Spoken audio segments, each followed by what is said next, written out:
À la veille de la Première Guerre, il y a environ 2 millions d'Arméniens, 2 millions de Grecs, environ 600 000 Syriaques des différentes confessions qui vivent dans l'Empire ottoman. Si on prend les frontières de la Turquie contemporaine, à l'époque, dans ces frontières, on compte au total 13 millions d'habitants, donc environ presque 5 millions de chrétiens des différentes confessions que j'ai évoquées. La situation des chrétiens en Turquie remonte à plus de 2000 ans déjà. C'est une terre qui est un des berceaux du christianisme. Il ne faut pas oublier le rôle d'Antioche, par exemple, ou des Saint-Paul, ou les premiers évêques de la ville, desquels se réclame aujourd'hui l'Église syriaque orthodoxe comme l'Église syriaque catholique. Les chrétiens dans l'Empire ottoman, ils ont un statut de groupe dominé. Le politique et le militaire est réservé évidemment à la caste supérieure qui est issue du monde musulman. Ils peuvent être turcs, albanais, arabes, etc., mais principalement turcs. Les chrétiens, donc, groupe dominé, on les a renvoyés vers des fonctions de production et d'échange, de commerce, d'artisanat. Et à la veille de la Première Guerre, on observe que 80% du commerce et de l'industrie est aux mains dans les parties ouest de l'Asie mineure de population grecque, et dans les parties est, à 80% aux mains donc d'entrepreneurs ou de commerçants arméniens. Il y a une prospérité qui s'est développée au sein de ces populations chrétiennes qui ont engendré clairement l'envie des voisins.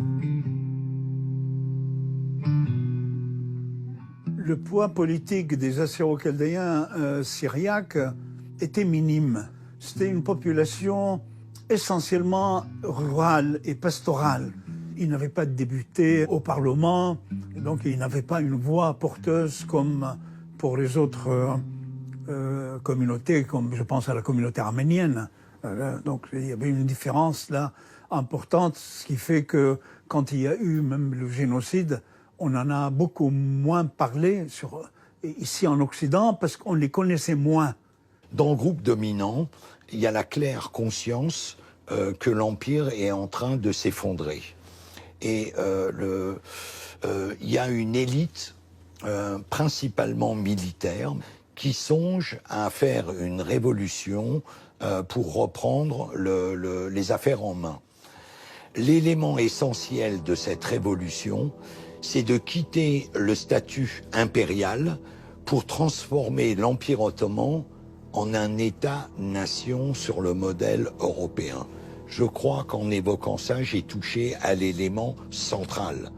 C'est-à-dire qu'un empire multiculturel pluriethnique veut se transformer en État-nation turc. Là, il y a déjà les germes d'une exclusion des groupes qui ne veulent pas ou qui ne sont pas disposés à rentrer dans ce moule idéologique qui est proposé par ce qu'on va appeler les jeunes Turcs. Cette révolution, elle va avoir lieu en 1908. Au sein des jeunes Turcs, il y a une élite réellement libérale, mais elle cohabite avec des radicaux racistes qui sont obsédés par la pureté raciale, c'est vraiment les termes qui conviennent, et qui vont progressivement prendre le contrôle du parti. Et ils vont jouer un rôle éminent, central, dans la volonté de destruction des populations chrétiennes et en tout premier lieu des Arméniens.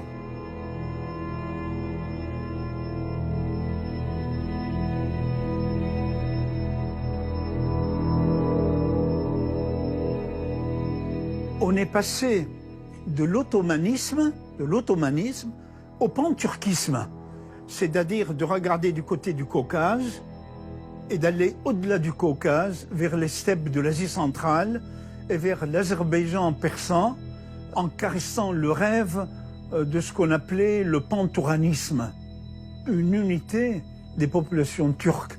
Et cette politique a été accompagnée désormais d'une méfiance à l'égard des communautés chrétiennes, arméniennes comme syriaques, comme assyriennes et chaldéennes. Donc c'est à partir de ce moment que la politique est une politique nationaliste turque, utilisant l'islam en sa faveur, l'instrumentalisant en même temps, qu'une organisation a été créée qu'on appelle l'organisation spéciale Tashkilat-e Mahsousi en août 1914. En fait, le 14 novembre 1914, quelques jours après le déclenchement de la Première Guerre, il y a un appel au djihad. Et on a une photo, on voit le Cheikh-ul Islam, qui est membre du comité central jeune turc, c'est un laïc, hein. Enfin, on l'a mis à la tête, et il lance le djihad contre les forces de l'entente français-britannique, mais sous-entendu contre les chrétiens qui se trouvent dans l'Empire et qui sont donc, en qualité de chrétiens, des ennemis. La religion a toujours été un instrument politique, un instrument. Regardez, aujourd'hui, rien n'a changé.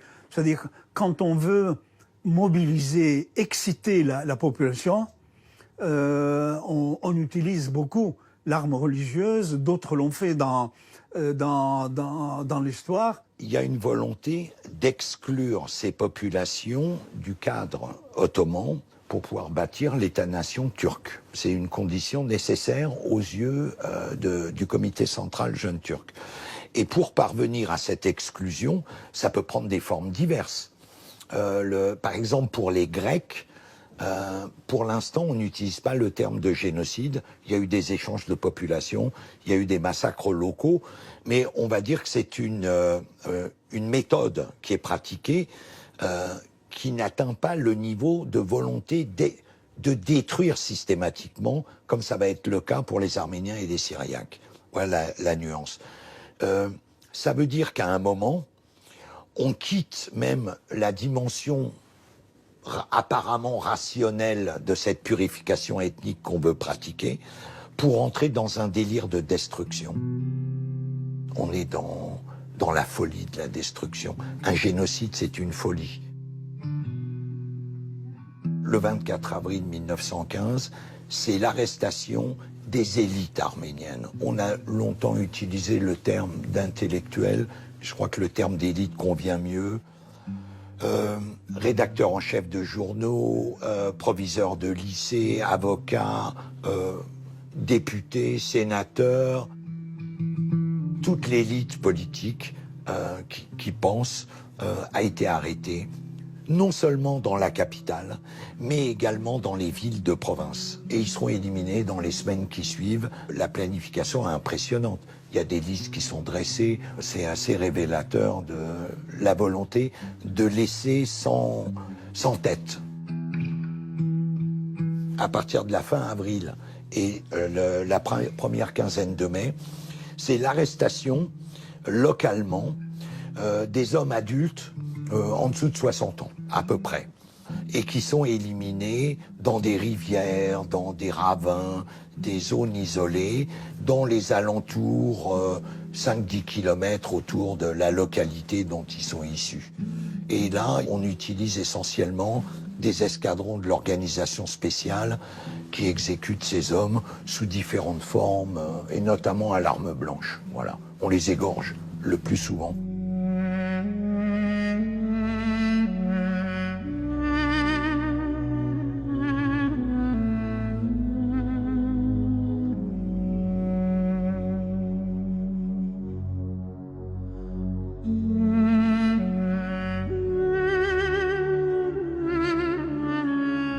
À partir de la mi-mai, c'est le tour des femmes, des enfants, 1 50 000 personnes qui sont déportées à pied, pour l'essentiel, vers les déserts de Syrie et de Mésopotamie.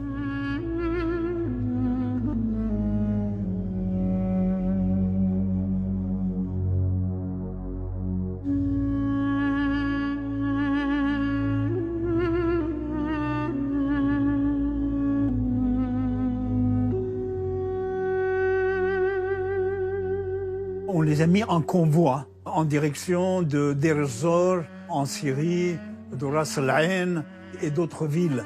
Or, sur ces convois, le consul d'Italie, Gorrini, dit en 1915, c'était des massacres déguisés, puisque la moitié de la population est morte sur les routes, elle est morte d'inanition, elle est morte ou massacrée, des femmes qui ont été violées, les belles filles qui ont été enlevées et intégrées dans des harems kurdes ou turcs. Donc les conversions à l'islam ont été assez nombreuses. La preuve en est, aujourd'hui, il y a des gens en Turquie qui disent nous appartenons, nous ne sommes pas turcs d'origine, nous ne sommes pas musulmans, même s'ils ont été islamisés, nous sommes d'origine syriaque. Vous voyez, c'est des cas qui sont assez fréquents.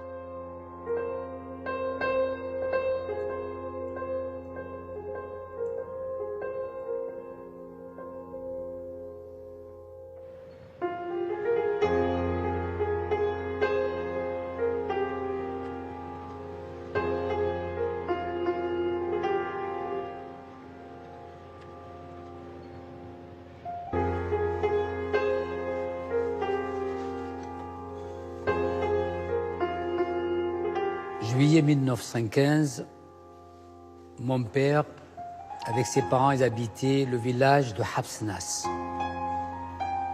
D'après son récit, ses écritures et ce qu'il m'a raconté, les musulmans, accompagnés des Kurdes, attaquent leur village. Ils tuent tout ce qui est devant eux. Femmes, enfants, vieillards, tous poignardés. Ils ont tué son père, sa mère et son oncle paternel. À 9 ans, avec sa sœur Chomouni, de 11 ans, il part à la recherche d'un refuge. Où? Ils ne savent pas. Ils vont au premier village, Deir ez-Bino. Les gens, ils les refoulent. Vous êtes des chrétiens, vous n'avez rien à faire. Il passe à droite, à gauche. Finalement, il trouve une femme, qui s'appelle Kahla. Il lui dit, elle était du village. Il dit, venez, je vous amène, moi. Dès qu'ils sont arrivés devant le village, les gens commencent à hurler. Mon père, ils disent, c'est comme des loups lorsqu'ils voient des brebis. 2 hommes tiennent mon père, un par les épaules. Un, il prend le poignard à la poitrine pour le tuer. Mon père, il me disait, je dis c'est fini. Il dit, j'ai levé les yeux au ciel et j'ai dit, mort, sobion hove. Seigneur, que ta volonté soit faite. Et j'entends crier, ne le tuez pas, ne le tuez pas. Et les 2 hommes se retournent, ils voient 2 gens courir.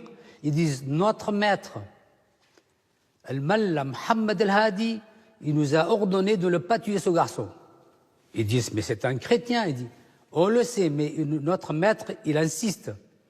Les 2 jeunes, il amène chez le Mallah Mohammed Al-Hadi, il accueille comme un fils parce qu'il n'avait pas d'enfant. Il est resté 3 mois chez lui. Donc, pour moi, mon père, il a été sauvé par ces 2 personnes ayant la même religion que les responsables de l'assassin de ses parents.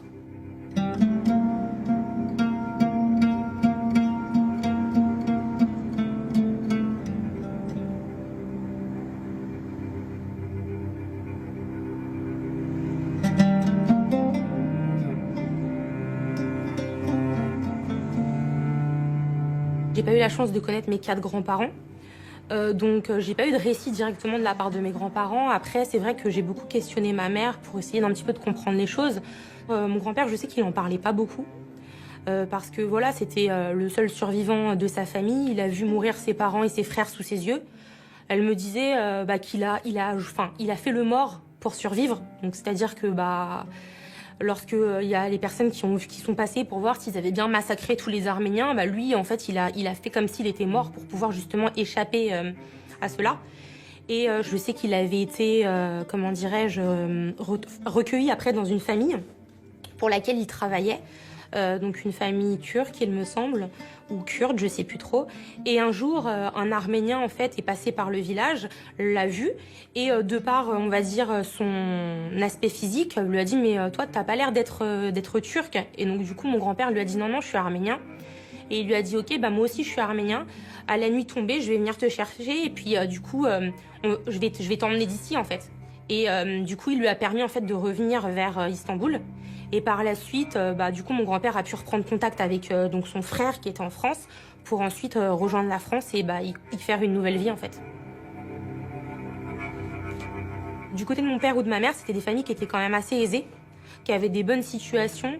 Du côté de ma mère, du coup, il y avait des médecins, il y avait des gens qui étaient des religieux, donc ils faisaient quand même partie, on va dire, de ce qui était la sphère un petit peu des notables.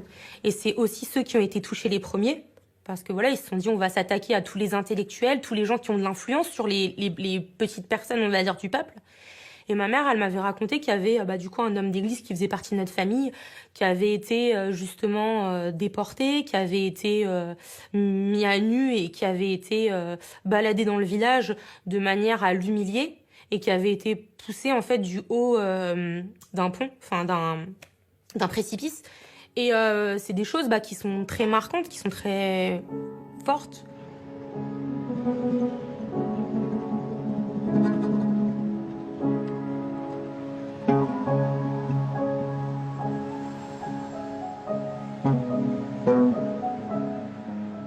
Pour décrire le génocide, tout ce que nous savons, ça a été raconté de père en fils et nos grands-parents qui nous ont raconté.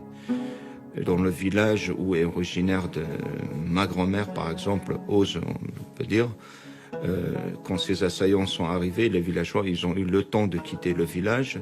Tous ceux qui ne pouvaient pas fuir, c'est-à-dire les vieillards et les infirmes, ont été passés par l'épée. Donc, ils ont tout massacré. Une dame originaire de ce village, qu'elle ne pouvait pas parler de génocide parce que à chaque fois qu'on parlait de génocide, elle commençait à pleurer. Puisque dans son village, apparemment, ils ont commis les atrocités sur la population, puisqu'ils ont enterré les gens vivants et ils ont commencé à enterrer ses parents. Elle entendait encore les cris de ses parents quand ils les ont enterrés.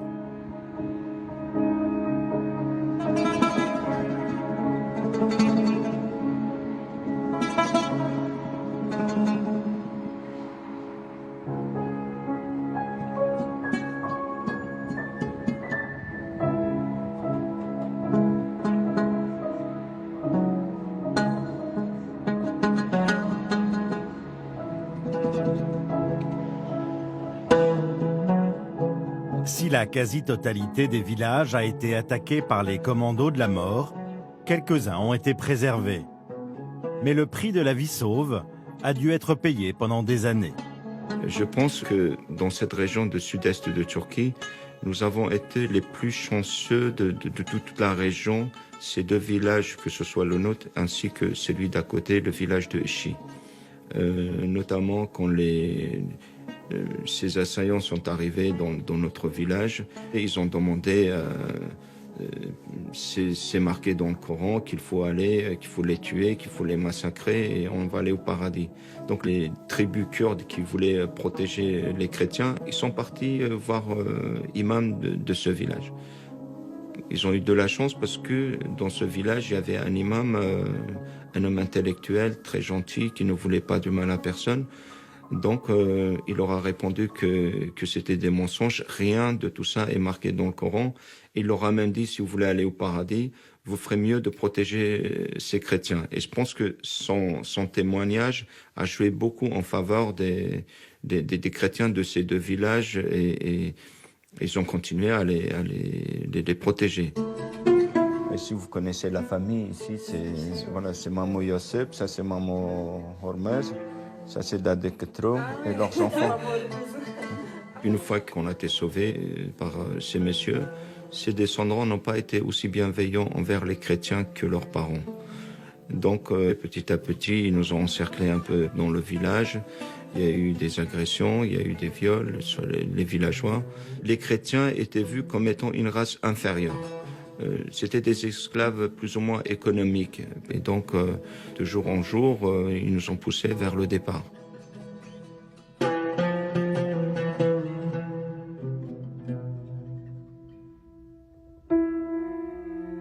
C'est de la préméditation. C'est-à-dire que des fois, on entend parler du fait que c'est une guerre, qu'il y a eu des massacres. On entend dire que les Arméniens ont massacré les Turcs. Quand vous réquisitionnez les armes, quand vous réquisitionnez les hommes, quand vous éloignez les intellectuels des populations et des personnes les plus vulnérables, on ne peut pas partir du principe où on est sur un pied d'égalité. C'est qu'il y a vraiment une volonté de faire les choses. Je dirais pas intelligemment, parce que c'est pas la manière dont j'aimerais qualifier les choses, mais en tout cas, ça a été réfléchi. En fait, en 1915, il y avait des gens qui, justement, ne voulaient pas vivre ensemble. Alors qu'on était dans l'Empire ottoman, où il y avait diverses cultures, diverses religions. Il y avait des Arméniens, des Grecs, des Chaldéens, des Turcs, des Kurdes. Tout le monde vivait ensemble. Mais il y a des gens, un jour, qui ont décidé qu'ils voulaient pas vivre ensemble. Un terroir de 3000 ans s'est retrouvé vidé de sa population. Des gens comme nous sommes devenus des citoyens français, je dirais presque par accident. Moi, j'aurais dû être fermier dans la plaine de Harpert, et je me retrouve à Paris à m'occuper d'autre chose. Vous savez, ces communautés chrétiennes ont gardé la mémoire, ont gardé une mémoire très forte. Hein. Je me permets de vous citer un exemple personnel. Vous voyez, moi, je suis né en 1944, je suis né en Syrie, dans cette région où il y avait toutes ces communautés qui étaient là, qui sont venues se réfugier. Et je n'ai entendu que ça quand j'étais petit. Hein. On a été massacrés. Vous voyez, la mémoire des massacres était quelque chose de fortement enraciné.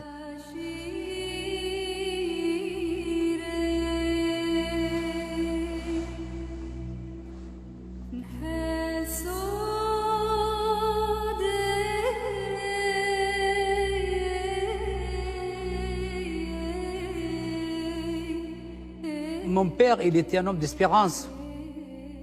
Pour eux, c'est des martyrs qui sont partis. Ses parents, ils sont morts comme des martyrs. Et on ne pensait jamais que les gens de nos villages viennent nous attaquer un jour. On vivait en harmonie. 2 jours au lendemain, tout a changé. C'est le voisin, après, qui vole la maison du chrétien. Des amis d'enfance. Ils s'entretuent après pour une religion.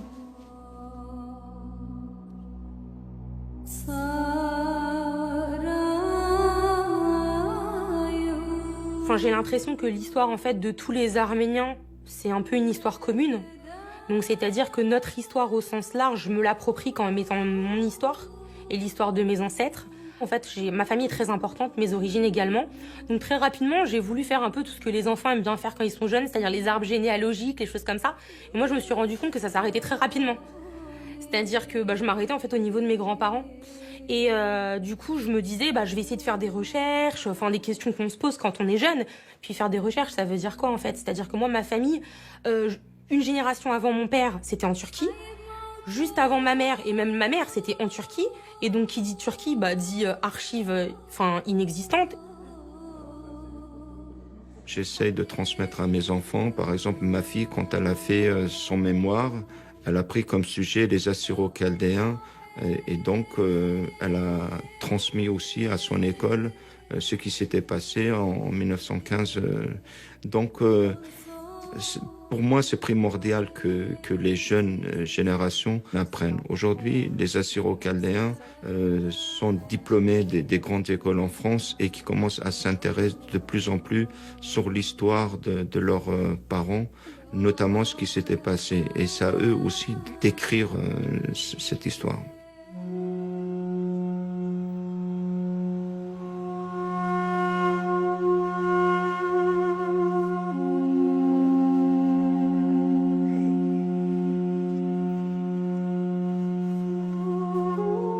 En ce qui concerne Athéna, ma petite fille, ce que j'aimerais lui transmettre déjà dans un premier temps, c'est la fierté d'être arménienne, d'être issue justement d'un peuple qui a une culture forte, des valeurs fortes.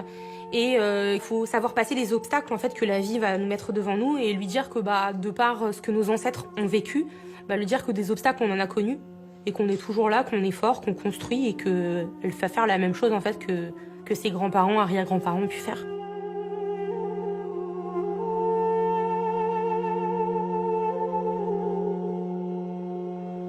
Moi, ma prière à Dieu aujourd'hui, ce serait que les responsables de ces génocides, leurs descendants, puissent demander pardon, ne serait-ce qu'un petit pardon. Je pense que ça soulagerait beaucoup nos souffrances et les souffrances des descendants de ces victimes. Nous espérons que cette stèle soit la dernière érigée pour la mémoire des victimes de génocide et qu'il n'y ait plus de génocide dans le monde, parce que nous estimons qu'aucun peuple n'a le droit d'être massacré, subir un génocide, que ce soit pour la couleur ou pour une ethnie ou pour sa religion.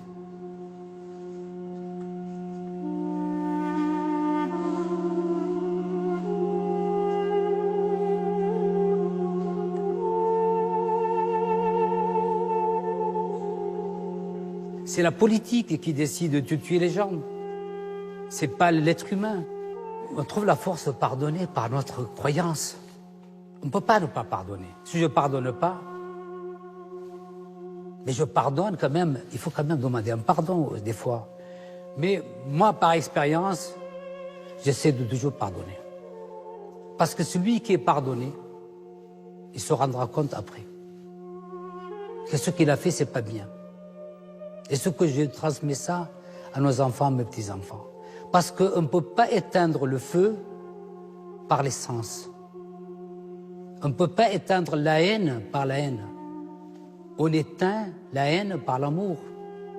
J'aime la vie parce que des fois, malgré que des fois elle soit pas simple, elle offre énormément de belles choses. Et ça, je l'ai vu le jour où j'ai eu ma fille. J'aime la vie aussi parce que je pars du principe où faut que je la savoure et faut que je la vive pour ceux qui n'ont pas pu la vivre. Et ça, c'est quelque chose qui est fort. C'est-à-dire que pour moi, comme je disais tout à l'heure, c'est le devoir de mémoire, le devoir de vivre. Enfin, j'ai l'impression que je suis pas là pour rien. C'est bête à dire, hein. Je suis pas là pour dire que je suis faite pour faire des grandes choses. En tout cas, je suis là pour dire qu'on a voulu nous éradiquer et que ça n'a pas été possible. Il y a une phrase pour moi qui est très belle et qui prend tout son sens, c'est dire voilà, ils ont essayé de nous enterrer, ils ne savaient pas que nous étions des graines.